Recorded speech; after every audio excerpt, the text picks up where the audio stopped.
Shalom, salam sejahtera dalam Kristus Yesus.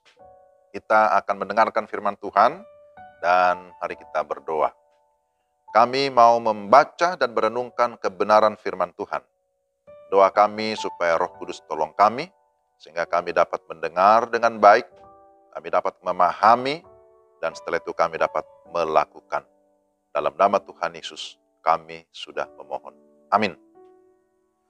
Firman Tuhan Roma 12 ayat 2. Janganlah kamu menjadi serupa dengan dunia ini, tetapi berubahlah oleh pembaruan budimu, sehingga kamu dapat membedakan manakah kehendak Allah, apa yang baik, yang berkenan kepada Allah, dan yang sempurna. Demikian Roma 12 ayat 2. Renungan kita saya beri tema, jangan menjadi jemaat yang pasif. Saudara-saudara, memastikan kaki menjejak bumi memang baik. Namun, pastikan juga kaki Anda terus bergerak. Artinya, kita tidak hanya eksis, tetapi juga harus efektif. Apakah saudara termasuk jemaat yang religius atau memiliki kerohanian yang baik? Itu bagus. Tetapi bagaimana keaktifan saudara dalam menerapkan iman saudara? Maka firman Tuhan yang kita baca dalam Roma 12 ayat 2 menyatakan, pertama, janganlah kamu menjadi serupa dengan dunia ini. Hal ini dapat dimengerti atau dapat diartikan bahwa kehidupan orang percaya tidak lagi dikuasai oleh pola pikir yang berpusat kepada keinginan dunia. Apa itu? Keinginan daging, keinginan mata, serta keangkuhan hidup. Dunia ini penuh dengan ketamakan, penuh dengan kesombongan, penuh dengan tipu daya, dan yang lain-lain. Maka Rasul Paulus mengingatkan jemaat atau orang-orang percaya, jangan lagi kamu serupa dengan dunia ini. Yang kedua dikatakan, berubahlah oleh pembaruan budimu. Orang percaya harus mengalami pembaruan. Ada pergerakan dan kemajuan. Harus mengetahui apa yang Tuhan kehendaki, apa yang berkenan kepada Allah dan yang sempurna.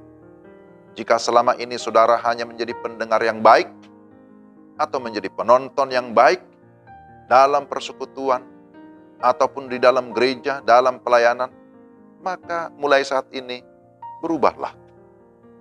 Tidak ada yang berubah kalau kita tidak berbuat apa-apa. Kalau kita hanya pasif, maka tidak akan terjadi perubahan.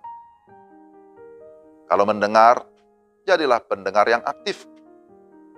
Catat dan tangkap apa yang dikhotbahkan oleh para pengkhotbah, oleh para pendeta. Kemudian renungkan dan pikirkan bagaimana saudara menerapkannya dalam kehidupan saudara tiap-tiap hari. Kalau ada pergumulan sesama, doakanlah, semangatilah, tolonglah, atau bantulah apa yang bisa saudara lakukan. Lakukan sesuatu, jangan hanya pasif. Demikian pun di gereja. Rasul Paulus mengingatkan jemaat bahwa Tuhan sudah memberikan karunia-karunia pelayanan kepada jemaat. Dan karunia-karunia itu, saudara-saudara, bukan untuk disimpan, tetapi untuk dipakai dalam pembangunan tubuh Kristus. Ada kepedulian satu dengan yang lain. Ada rasa saling memiliki sense of belonging. Ada kerinduan untuk melihat orang lain bertumbuh dan mengalami kemajuan. Bukan sebaliknya hanya pasif. Lalu kemudian muncul iri hati, melihat orang lain mengalami kemajuan, dia tidak senang. Dalam ayat yang keempat, Roma 12, Paulus memakai metafora tubuh untuk gereja. Satu tubuh tetapi banyak anggota. Tetapi semua terhubung satu dengan yang lain.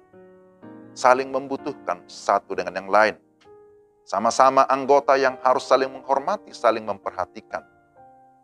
Seperti anggota tubuh, mata tidak bisa berkata, aku tidak membutuhkan telinga. Telinga tidak bisa berkata, aku tidak membutuhkan hidung. Kaki tidak bisa berkata, aku tidak membutuhkan tangan. Demikian juga dan yang lain-lain. Artinya, kita sesama anggota tubuh Kristus, saling membutuhkan satu dengan yang lain. Saudara, gereja yang hidup adalah gereja yang aktif. Menjadi jemaat pasif hanya menuntun kepada kehidupan yang tidak berubah dan tidak berbuah. Saya rindu, bukan hanya saya, tapi Tuhan merindukan supaya gerejanya, supaya umatnya mengalami pembaruan, mengalami perubahan, tetapi juga menghasilkan buah bagi kemuliaannya. Mari kita berdoa. Tuhan, terima kasih firman-Mu mengingatkan kami, supaya kami menjadi jemaat yang aktif, yang melakukan apa yang berkenan kepada Tuhan, yang mengetahui apa yang Tuhan mau. Dan dengan demikian kami hidup memuliakan Tuhan. Tuhan merindukan supaya gereja, supaya umat Tuhan dapat berbuah, jadi saksi di tengah-tengah dunia ini. Karena itu Tuhan, kami memohon, tolonglah kami.